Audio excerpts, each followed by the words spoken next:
Bismillahirrahmanirrahim. Assalamualaikum warahmatullahi wabarakatuh. Syukur alhamdulillah kita masih dipertemukan kembali di channel ini. Salawat dan salam selalu dan tetap tercurahkan kepada junjungan kita Nabi besar Muhammad sallallahu alaihi wasallam. Allahumma sholli ala sayyidina Muhammad wa ala ali sayyidina Muhammad. Harapan dan doa saya semoga sahabatku semuanya selalu diberikan kesehatan, dilapangkan rezekinya, diampuni dosa-dosanya, dipanjangkan umurnya, dan semoga kita tidak mati kecuali mati dengan beriman dalam Islam. Dan sempatkanlah menuliskan sholawat di kolom komentar, insya Allah akan menjadi bukti cinta kita kepada Rasulullah Muhammad sallallahu alaihi wasallam. Semoga kita semua mendapatkan syafaat beliau di akhirat kelak. Amin ya rabbal alamin. Sahabat seiman yang dirahmati Allah, berbicara tentang wanita sebagai penduduk surga, maka mau tidak mau kita akan berbicara tentang ciri-ciri wanita solehah. Karena yang bisa masuk surga dari kalangan wanita tentunya hanyalah wanita yang solehah. Terlebih di zaman ini yang begitu banyak godaan yang bisa memalingkan para wanita dari jalan yang lurus. Di zaman sekarang ini, wanita yang mungkin hanya duduk-duduk saja bisa rusak perangainya dan terjerumus dalam kemaksiatan.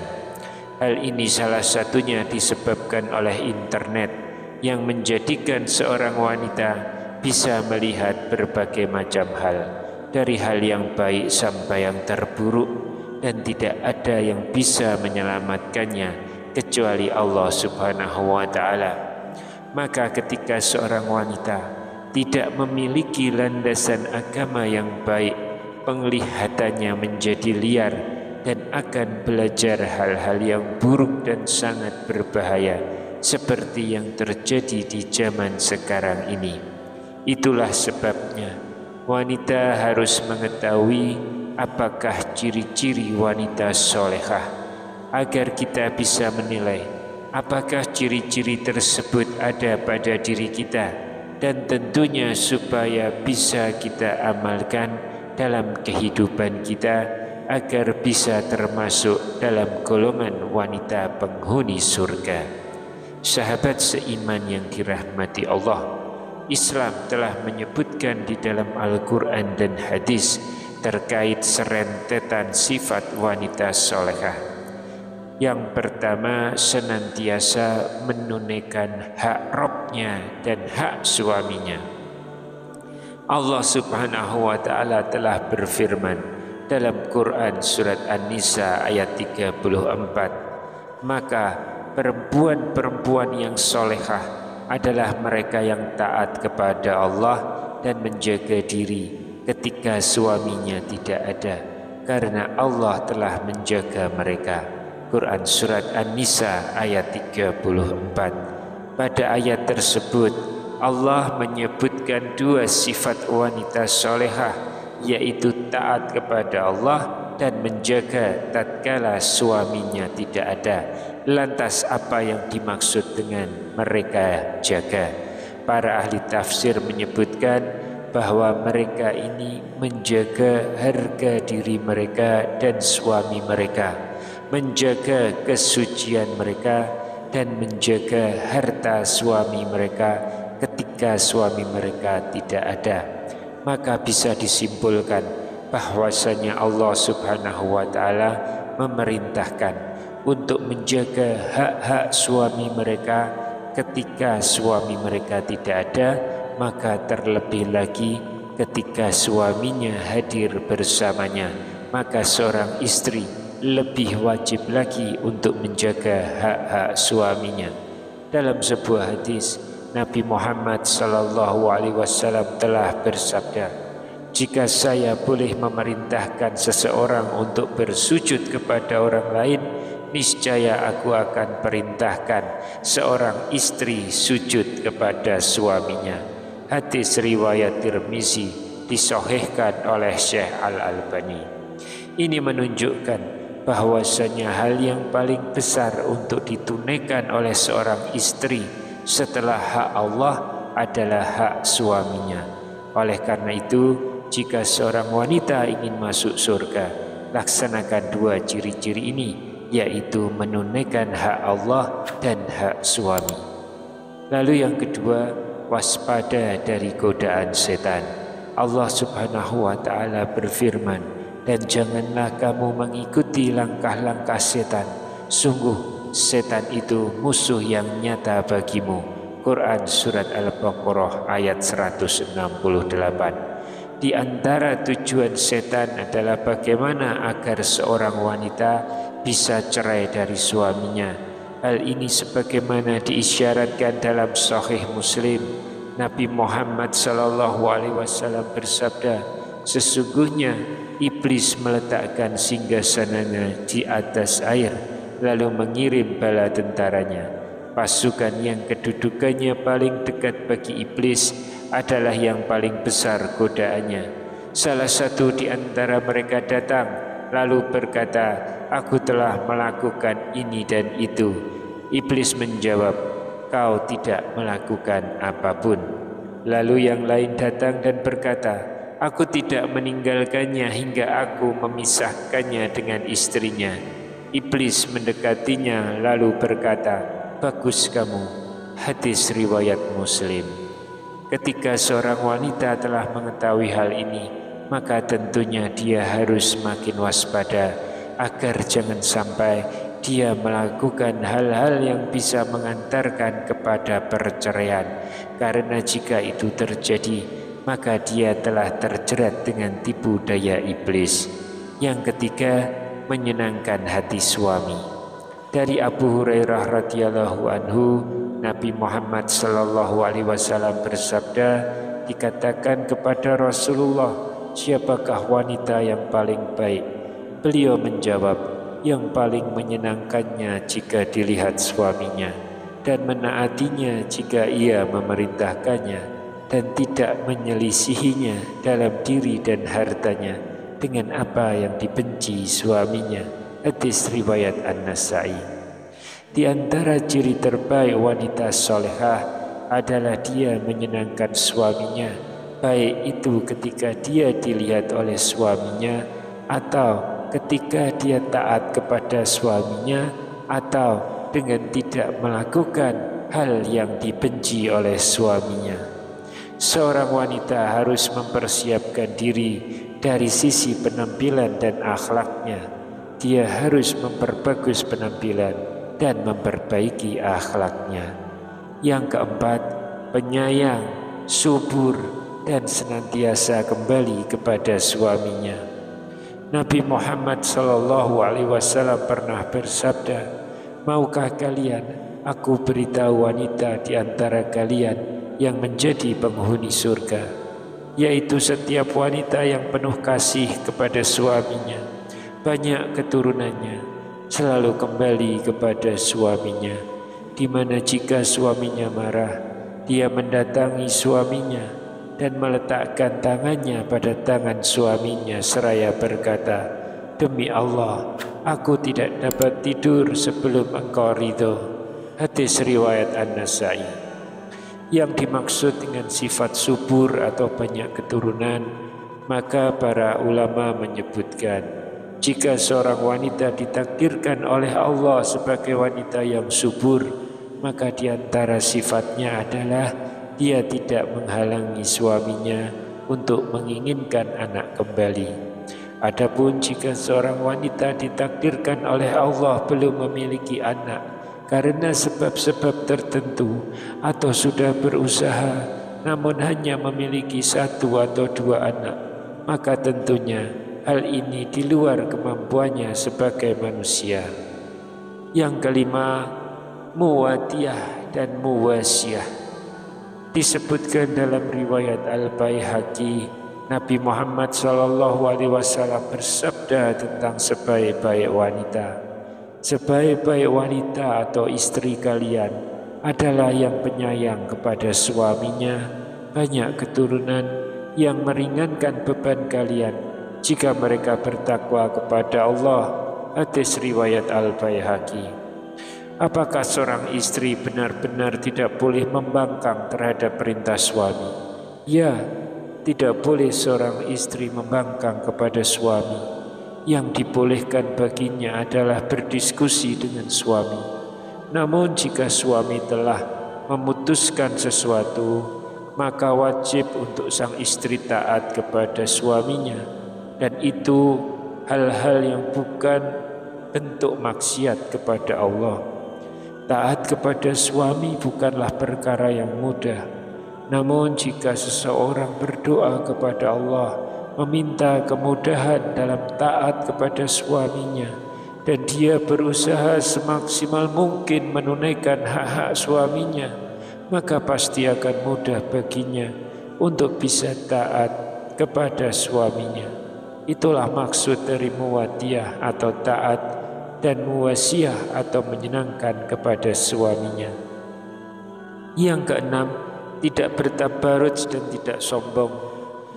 Pada riwayat hadis yang sama dari Al-Baihaqi, Nabi Muhammad SAW juga bersabda, dan seburuk-buruk istri kalian adalah yang suka tabarruj, yang takabur dan bangga pada dirinya sendiri. Mereka itulah para munafik, dan mereka tidak akan masuk surga kecuali seperti burung gagak al-asyam yang merah paruh dan kedua kakinya.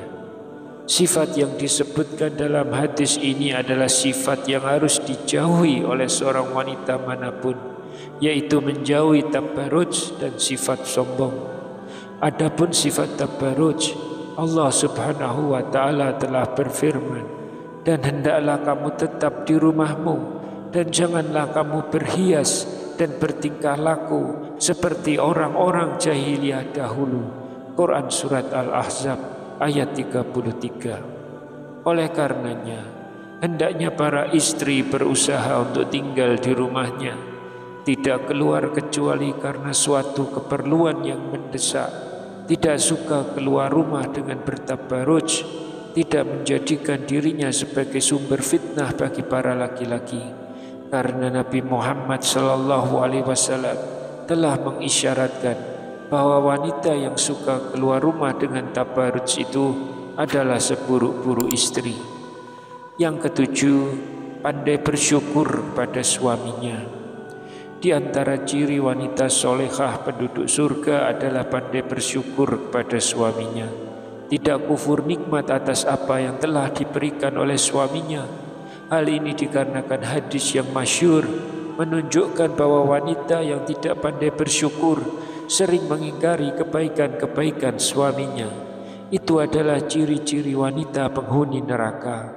Nabi Muhammad SAW telah bersabda kepada para wanita, bersedekahlah kalian, karena kebanyakan kalian akan menjadi bahan bakar neraka jahanam, karena kalian banyak mengeluh dan mengingkari kebaikan suami.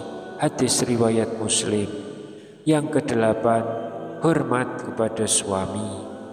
Sifat hormat kepada suami merupakan di antara sifat wanita penghuni surga. Hal ini sebagaimana hadis yang juga telah kami sebutkan sebelumnya.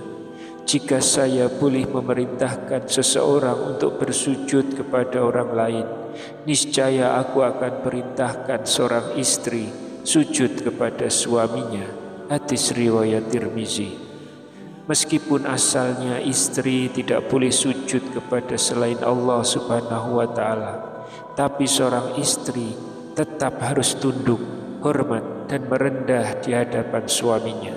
Dia hendaknya senantiasa meminta izin pada suaminya dalam berbagai hal, seperti ketika ingin keluar rumah, ketika ingin memasukkan keluarganya dalam rumahnya, atau yang lainnya. Ini adalah bentuk seorang istri menghormati suaminya, dan itu adalah ciri wanita penghuni surga. Yang kesembilan, menundukkan pandangan. Sifat wanita penghuni surga ini Allah telah sebutkan dalam Al-Quran. Dan katakanlah kepada para perempuan yang beriman agar mereka menjaga pandangannya dan memelihara kemaluannya. Quran Surat An-Nur ayat 31. Hukum asal dari wanita melihat laki-laki adalah tidak haram selama pandangan tersebut tidak menimbulkan ketertarikan syahwat. Namun, sesuatu yang terbaik bagi seorang wanita adalah menundukkan pandangan, baik ada syahwat ataupun tidak. Maka ketika wanita memandang laki-laki dan menimbulkan ketertarikan, maka para ulama sepakat hukumnya haram.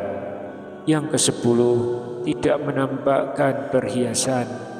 Allah Subhanahu wa ta'ala berfirman, dan janganlah menampakkan perhiasannya kecuali yang biasa terlihat, dan hendaklah mereka menutupkan kain kerudung ke dadanya, dan janganlah menampakkan perhiasannya kecuali kepada suami mereka atau ayah mereka atau ayah suami mereka atau putra-putra mereka atau putra-putra suami mereka atau saudara-saudara laki-laki mereka atau putra-putra saudara laki-laki mereka atau putra-putra saudara perempuan mereka, atau para perempuan sesama Islam mereka, atau hamba sahaya yang mereka miliki, atau para pelayan laki-laki tua yang tidak mempunyai keinginan terhadap perempuan, atau anak-anak yang belum mengerti tentang aurat perempuan. Dan janganlah mereka menghentakkan kakinya agar diketahui perhiasan yang mereka sembunyikan. Dan bertobatlah kamu semua kepada Allah, wahai orang-orang yang beriman, agar kamu beruntung. Quran Surat An-Nur ayat 31. Dari sini janganlah seorang wanita menggunakan pakaian dan perhiasan yang mencolok hingga akhirnya menjadi perhatian para laki-laki. Wanita solehah tentu tidak demikian. Mereka bersih dan rapi, namun mereka tidak berhias dengan pakaian atau perhiasan yang bisa menarik perhatian laki-laki lain. Yang ke-11, pemalu. Allah Subhanahu wa ta'ala telah mengisahkan tentang kisah dua orang wanita solehah yang ditemui oleh Nabi Musa alaihissalam. Ketika Nabi Musa alaihissalam lari dari kejaran Fir'aun, Nabi Musa alaihissalam kemudian pergi ke negeri Madian. Di negeri tersebut Nabi Musa mendapati sumber air yang dimana orang-orang sedang memberi minum hewan ternaknya. Ternyata Nabi Musa alaihissalam melihat dua orang wanita yang sedang menghalangi hewan ternaknya untuk minum di sumber air tersebut. Ketika Nabi Musa alaihissalam bertanya kepada dua wanita tersebut terkait perbuatannya menahan hewan ternaknya untuk minum, ternyata wanita tersebut malu untuk bercampur dengan laki-laki, sehingga dia menunggu laki-laki yang sedang meminumkan ternaknya pergi terlebih dahulu. Quran Surat Al-Qasas ayat 23. Ini adalah ciri-ciri wanita solehah, yaitu berusaha untuk tidak bercampur dengan laki-laki dan malu jika bertemu dengan laki-laki. Sesungguhnya Allah telah menjadikan sifat malu merupakan fitrah dan perhiasan seorang wanita. Ketika sifat malu pada seorang wanita itu sudah tidak ada, maka itu bukanlah ciri wanita solehah. Yang ke-12, tidak mendayu-dayu ketika berbicara. Allah Subhanahu wa ta'ala berfirman kepada istri-istri Nabi Muhammad sallallahu alaihi wasallam, wahai istri-istri Nabi, kamu tidak seperti perempuan-perempuan yang lain jika kamu bertakwa. Maka janganlah kamu tunduk, melemah lembutkan suara dalam berbicara, sehingga bangkit nafsu orang yang ada penyakit dalam hatinya, dan ucapkanlah perkataan yang baik. Quran Surat Al-Ahzab ayat 32. Perintah Allah terhadap istri Nabi Muhammad tentu berlaku bagi seluruh wanita secara umum. Janganlah seorang wanita berbicara dengan mendayu-dayu, dengan melenggak-lenggokkan suara, agar tidak ada laki-laki yang terfitnah dengan hal tersebut. Wallahu a'lam bishawab. Demikian yang bisa saya sampaikan di kesempatan kali ini. Semoga dapat memberi manfaat untuk kita semua. Amin ya rabbal alamin. Wassalamualaikum warahmatullahi wabarakatuh.